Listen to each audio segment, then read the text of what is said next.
Drama serial Mahnoor जो बहुत ज़्यादा इंटरेस्टिंग हो गया है। आज के एपिसोड में तो जैन ने दिल ही खुश कर दिया। महविश को ऐसी सुनाई, ऐसे आड़े हाथों लिया कि वो जिंदगी भर याद रखेगी। महविश ने तो जैन को अपना जरखरीद गुलाम ही समझ लिया था।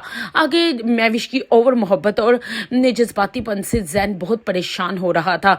वो तो चाहता ही नहीं था कि वो इससे शादी करे, लेकिन अपनी माँ के आगे मजबूर होकर वो चुप करके इसे बर्दाश्त कर रहा था। लेकिन अब जैन की बर्दाश्त जवाब दे चुकी है। और अब दूसरी तरफ आप देखेंगे कि महविश को भी समझ आ गई है कि जैन इससे पहले उससे दूर हो जाए, उसे अपना आप बदलना पड़ेगा।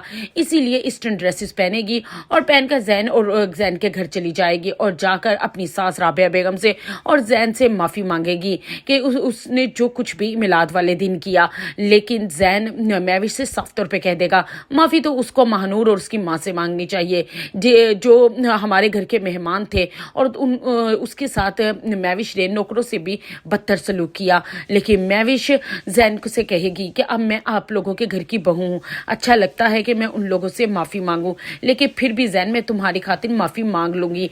और दूसरी तरफ महानूर पूरी कोशिश करेगी कि वो जैन से दूर रहे, क्योंकि जब तक वो जैन के घर रह रही है। महानूर को अब नौकरी भी मिल चुकी है और वो बहुत जल्द अपनी माँ को लेकर जैसे ही उसे किराए का घर मिलेगा शिफ्ट हो जाएगी। लेकिन जैन को महानूर की बेरुखी डस रही होगी। वो महानूर के सामने जाएगा और कहेगा कि आखिर क्या बात है, जब भी मैं आपके सामने आता हूँ तो आप मुझसे बात करना ही पसंद नहीं करती। जिस पर महानूर कहेगी कि जिस रास्ते पर कांटे ही कांटे हों उस रास्ते पे चलना नहीं चाहिए, इसीलिए इसी में सबकी भलाई है।